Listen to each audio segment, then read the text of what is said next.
Nestled between Vancouver and Victoria, rising from the picturesque waters of the Salish Sea, you'll encounter Salt Spring Island. This is the largest both in size and population of the Gulf Islands, which has been home to the Salish indigenous people for innumerable generations.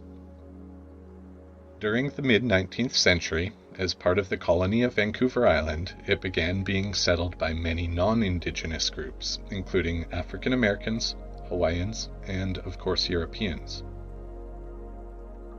100 years later, it also became a haven for American draft dodgers of the Vietnam War. They brought with them a spirit of counterculture, environmentalism, and creativity which still heavily influences the culture you'll find there today. Having grown up on Vancouver Island, summer visits to Salt Spring were a rite of passage. Recently, though, I wanted to scratch a bit below the surface, so I chose to spend a week cycling around and trying to soak up everything that this big little island has to offer. This is what I found.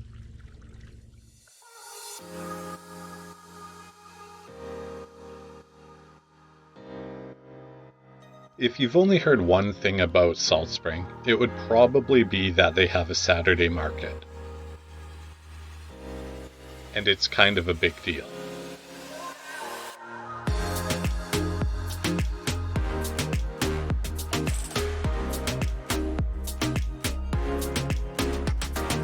I think I want to try one of your apple fritters there.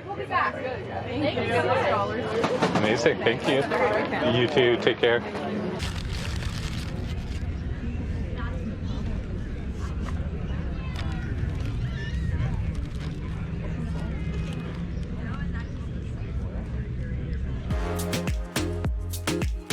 Even if you aren't looking for anything in particular, just being here is a vibe.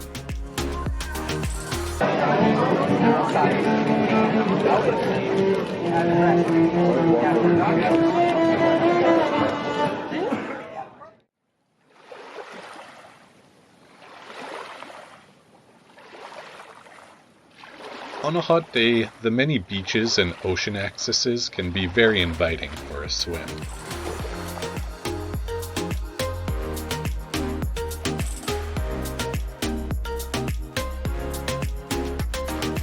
There are also some warmer freshwater options. St. Mary's Lake is the largest, also serving as the main reservoir for the island.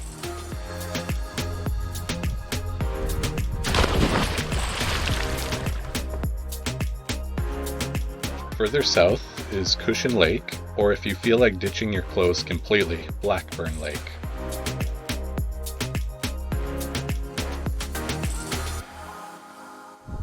Refreshing.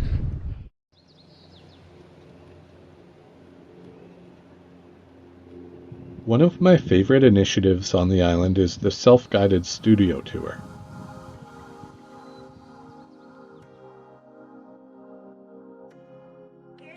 Many artisans, farmers, and creatives have chosen to open their doors to visitors.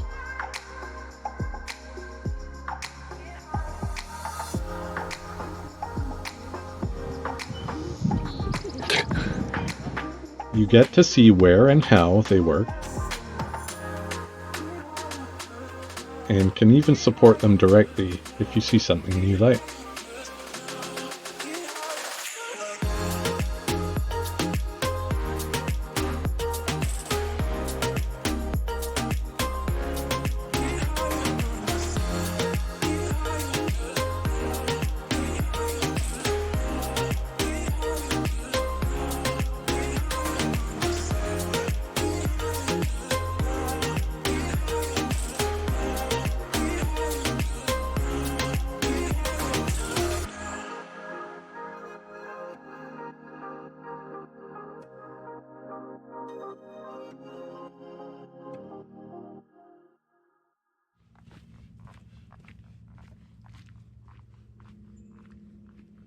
At first glance, you might think there wouldn't be much to call a hike on Salt Spring.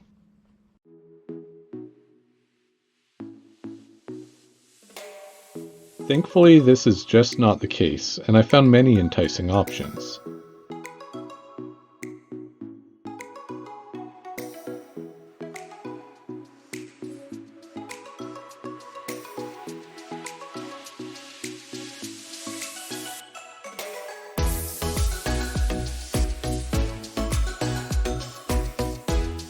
Mount Maxwell is probably the most famous, but the view definitely lives up to the hype. While driving to the top is a possibility, you'll want a capable vehicle, as the last couple kilometers are pretty rough. You may prefer to park lower down and hike the rest of the way.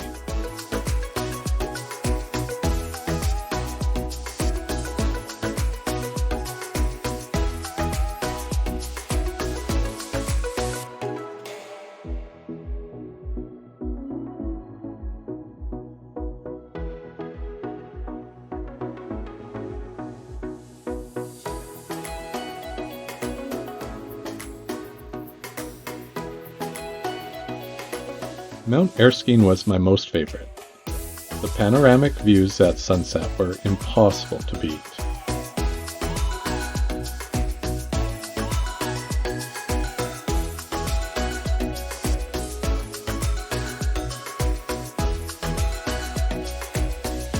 And no trip to Salt Spring would be complete without a visit to Ruckle.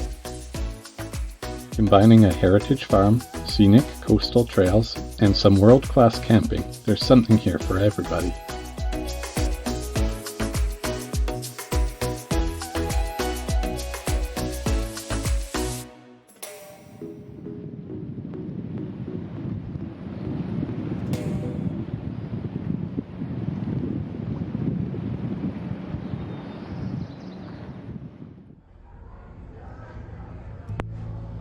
When it comes to food, Salt Spring Island punches way above its weight for tasty options. But by no means did I have enough time to sample everything there was.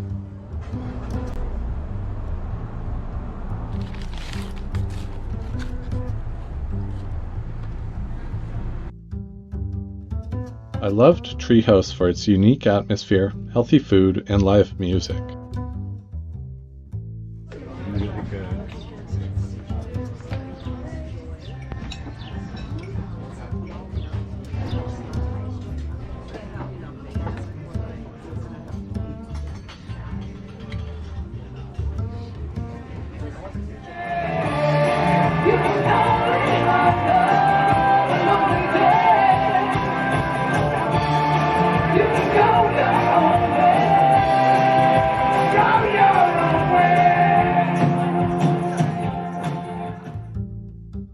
Ultimately, Buzzy's Luncheonette won my heart and saw me coming back multiple times for their amazing take on Montreal smoked meat.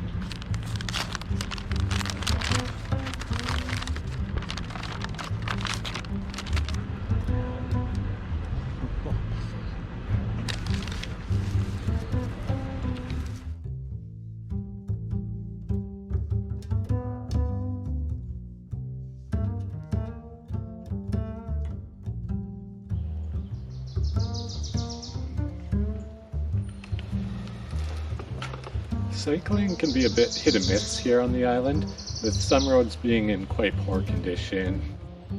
While there is public transportation between the main hubs, I chose to explore by bike.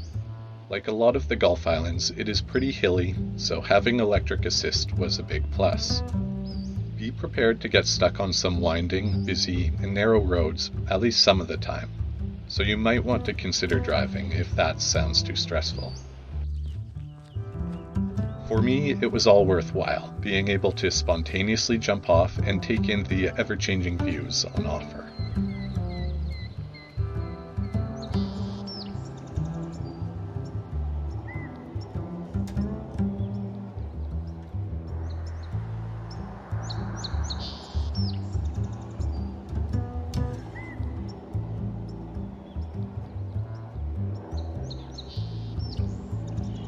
So, what are you waiting for?